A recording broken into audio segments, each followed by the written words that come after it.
Hey Astros fans, welcome to today's edition of Extra Innings, the Astros Fans UK next day recap on Astros ball games. Game 97, Astros 1, Mariners 6. Let's get right into the key talking points from an offensively lacking defeat in the series opener in Seattle after the All-Star break with 3 up, 3 down. 3 up. Leading off, Brandon Walter. He picked up right where he left off to get the season back underway with a truly fantastic performance over 6 innings in a 1-run quality start.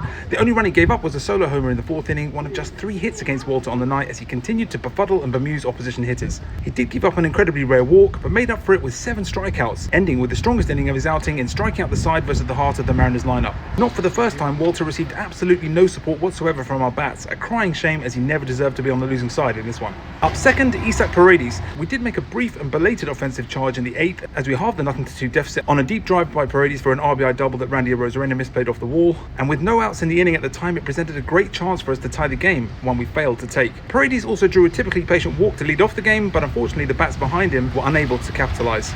Up third, Bryce Matthews. Regardless of the outcome of the game, it was a night that Bryce Matthews will never forget for as long as he lives, with the 3rd inning seeing him pick up his first hit of his MLB career, which was great to see. He also had the honour of being our run that did score in the game in the 8th after drawing a walk. Hopefully he can build on his positive performance. 3 down, first out, the offense. With key players still out injured, the onus is on the rest of the lineup to pick up the slack. However, it just didn't happen at all here with a bumbling, slumbering 4-hit showing that featured terrible nights at the plate, in particular for Jose Altuve, Christian Walker and Yainer Diaz. Luis Castillo was good for the Mariners, but our bats certainly helped him. Second out, risk chances missed. We went 0 for 9 with runners in scoring position, missing opportunities in the 1st, 3rd, 7th and 8th innings. You don't need me to tell you that's not going to cut it against anyone, and we have to be better. Third out, the bullpen. To make matters worse, after Walter's superb effort, the bullpen threw up a clunker. Bennett Sousa gave up a solo homer, it happens, but Stephen Ocker and Hector Neris combined to terrible effect to give up 4 more runs and effectively kill our chances here after we'd given ourselves a glimmer of hope in the top half of the 8th at 1-2. A couple of extra points to finish on, fight and find a way. Until we get our missing men back healthy, there's no time to mope or search for excuses. We've seen an incredible volume of spirit shown by this team so far in 2025, and we're going to have to go to the well again now to get through a critical period.